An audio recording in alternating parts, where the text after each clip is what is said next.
পটুয়াখালী আসীন ধানের শীষে প্রার্থী থাকবেন কেন্দ্রীয় নির্বাহী কমিটির সদস্য হাসান মামুন। পটুয়াখালী প্রতিনিধি। পটুয়াখালী ৩ দশমিনা গলাচিপা আসনে বিএনপির ধানের শীষে প্রার্থী থাকবেন বলে জানান বিএনপি জাতীয় নির্বাহী কমিটির সদস্য ও পটুয়াখালী ৩ আসনের মনোনয়ন প্রত্যাশী হাসান মামুন। ধানের শীষ তথা বিএনপি আগামী জাতীয় সংসদ নির্বাচনে সরকার গঠন করলে হিন্দু ও মুসলমানদের সমান হারে উন্নয়ন করে দিবেন বলেও তিনি বলেন। জাতীয় বিপ্লব সংহতি দিবস উপলক্ষে বিএনপির ভারপ্রাপ্ত চেয়ারম্যান তারেক রহমানের ঘোষিত ৩১ দফা বাস্তবায়নের লক্ষ্যে পটুয়াখালীর দশমিনায় বিশাল জনসভা অনুষ্ঠিত হয়েছে।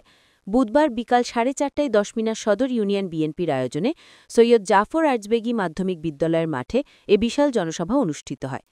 দশমিনা সদর ইউনিয়ন বিএনপির সভাপতি জহিরুল ইসলামের সভাপতিত্বে ও সাধারণ সম্পাদক জহিরুল ইসলাম প্যাদার সঞ্চালনায় প্রধান অতিথি ছিলেন বিএনপির কেন্দ্রীয় নির্বাহী কমিটির সদস্য ও পটুয়াখালী ৩ দশমিনা গলাচিপা আসনে মনোনয়ন প্রত্যাশী মোহাম্মদ হাসান মামুন। বিশেষ অতিথি হিসেবে উপস্থিত ছিলেন দশমিনা উপজেলা বিএনপি সিনিয়র সহসভাপতি অ্যাডভোকেট খোরশিদ আলম, সাধারণ সম্পাদক শাহ আলম শানু, সিনিয়র যুগ্ম সম্পাদক ফখরুজ্জামান বাদল, যুগ্ম সম্পাদক মাসুদুর রহমান পঞ্চায়েত, সাংগঠনিক সম্পাদক বেল্লাল হোসেন বৃথা, যুবদলের আহ্বায়ক অ্যাডভোকেট এনামুল হক রতন, সদস্য সচিব শামীম খান, উপজেলা স্বেচ্ছাসেবক দলের আহ্বায়ক জোবায়ের হোসেন আক্কাস, উপজেলা ছাত্রদলের সভাপতি কাজী তানজিদ আহমেদ রিডেন ও কলেজ ছাত্রদলের সভাপতি হাসান জিদনি সহ উপজেলা, ইউনিয়ন ও ওয়ার্ড পর্যায়ের বিএনপি, যুবদল ও ছাত্রদলের নেতাকর্মী সহ বিপুল সংখ্যক সমর্থক অংশ নেন।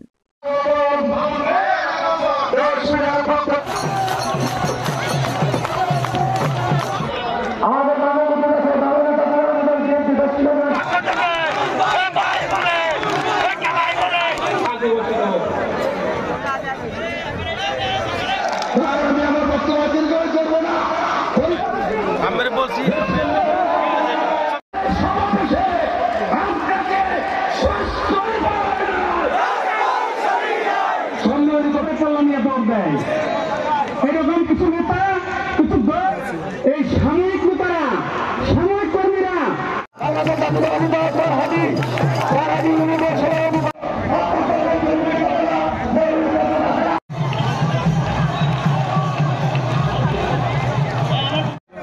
এই সাময়িক নেতারা, সাময়িক কর্মীরা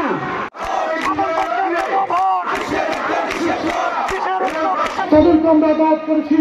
দলের তারা যদি এসে থাকেন আমরা আমাদেরকে ধন্যবাদ করব যে তারা আমাদের বক্তব্য এসেছেন, তাদেরকে সঙ্গে রেখে গণমাধ্যমকে সঙ্গে রেখে আমি একটি পরিষ্কার কথা বলব, তা হচ্ছে সরকার তার কার্যক্রম নিরঙ্কুশভাবে পরিচালনা করবার জন্য যেহেতু আওয়ামী লীগ টুকটাক কিছু আন্দোলন করে তাদেরকে দমন করার জন্য সরকার তার নিজস্ব পরিকল্পনার মাফিক কিছু নেতাকর্মীদেরকে গ্রেপ্তার করে।